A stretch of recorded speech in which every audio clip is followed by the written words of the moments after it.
जय श्री कृष्णा, जय सिया राम। श्री रामचंद्र जी और श्री कृष्ण जी ही परम ब्रह्म हैं।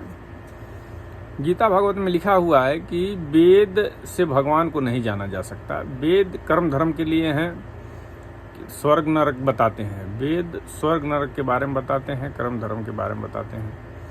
लेकिन अगर भगवान को जानना है तो वेद से ऊपर उठना पड़ेगा।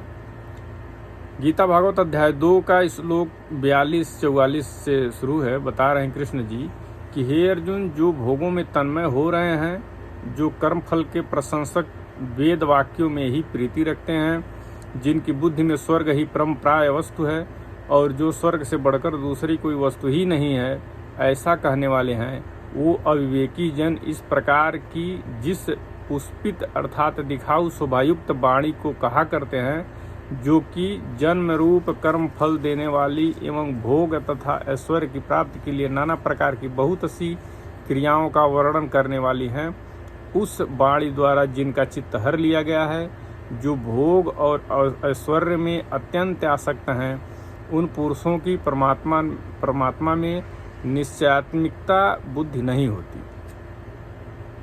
हे अर्जुन, वेद उपर्युक्त प्रकार से तीनों गुणों के कार्य रूप समस्त भोगों एवं उनके साधनों का प्रतिपादन करने वाले हैं। इसलिए तू उन भोगों एवं उनके साधनों में आसक्तिहीन, हर्ष शोकादि द्वंद्वों से रहित, नित्य वस्तु परमात्मा में स्थित, योग क्षेम को न चाहने वाला और स्वाधीन अंतःकरण वाला हो। यानी योग और क्षेम को न चाहने वाला बनो।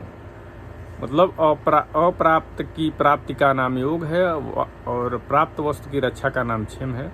तो क्या पाना है, क्या रक्षा करना है, उससे ऊपर उठना पड़ेगा। उसका चाहने वाला नहीं बनना पड़ेगा, अंतःकरण वाला हो, बोल रहे हैं कृष्ण जी।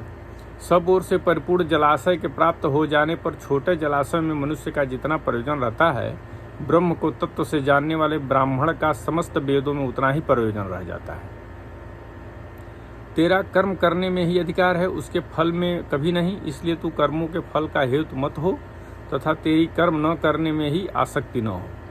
यानी कर्म करते जाना चाहिए, ये भी नहीं करना चाहिए कि हम कर्म नहीं करेंगे, कर्म अवश्य करना चाहिए। हे धनंजय, हे अर्जुन, तू आसक्ति को त्याग कर तथा सिद्धि और असिद्धि में समान बुद्धि वाला होकर योग में स्थित हुआ कर्तव्य कर्मों को कर। समत्व ही योग कहलाता है। यानी समत्व ही योग कहलाता है। समत्व का मतलब क्या होता है? कृष्ण जी कह रहे हैं, जो कुछ भी कर्म किया जाए उसके पूर्ण होने और न होने में तथा उसके फल में समभाव रहने का नाम समत्व है। फिर कह रहे हैं, और समत्व ही योग है, कह रहे हैं, इस समत्व रूप बुद्ध योग से सकाम कर्म अत्यंत ही निम्न श्रेणी का है। यानी समत्व बुद्धि जिसके पास है, दुख सुख में, लाभ हानि में जो एक ही स्थिति में रहता है, वो सबसे उत्तम है। सकाम कर्म मतलब अच्छे कर्म भी अगर आप कर्म कर रहे हैं, अच्छे कर्म कर रहे हैं और सुख दुख को भोग रहे हैं, जैसे सुखी भी हो रहे हैं दुखी भी हो रहे हैं, तो उससे अच्छा है समत्व भाव में। यानी ना सुख में ना खुश हो और दुख में ना दुखी हो, उसको समत्व कहते हैं। तू समबुद्धि में ही रक्षा का उपाय ढूंढ, अर्थात बुद्धि योग का ही आश्रय ग्रहण कर, क्योंकि फल के हेतु बनने वाले अत्यंत दीन है। यानी अगर आप कोई कर्म कर रहे हैं और उसका फल के चक्कर में पड़ जाएं कि ये फल मिलेगा या नहीं मिलेगा, ये है वो है, तो वो दीन है, मतलब वो गरीब लोग हैं। समबुद्धि युक्त पुरुष पुण्य और पाप दोनों को इसी लोक में त्याग देता है, अर्थात उनसे मुक्ति हो जाता है। इससे तू समत्व योग में लग जा। यह समत्व रूप योग ही कर्मों में कुशलता है, अर्थात कर्म बंधन से छूटने का उपाय है।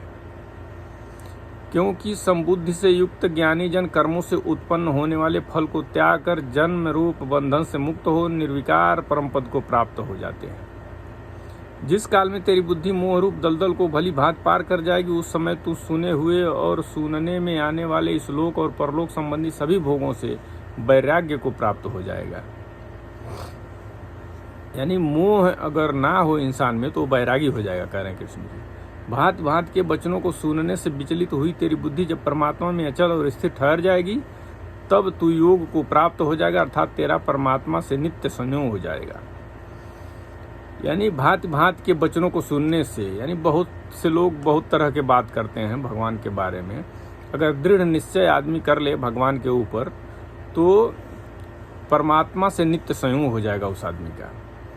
अच्छा, अर्जुन बोल रहे हैं कि ऐसा आदमी, हे केशव, समाज में स्थित परमात्मा को प्राप्त हुए स्थिर बुद्धि पुरुष का क्या लक्षण है? यानी ऐसे आदमी का क्या लक्षण है जो परमात्मा से नित्य संयोग हो जाएगा?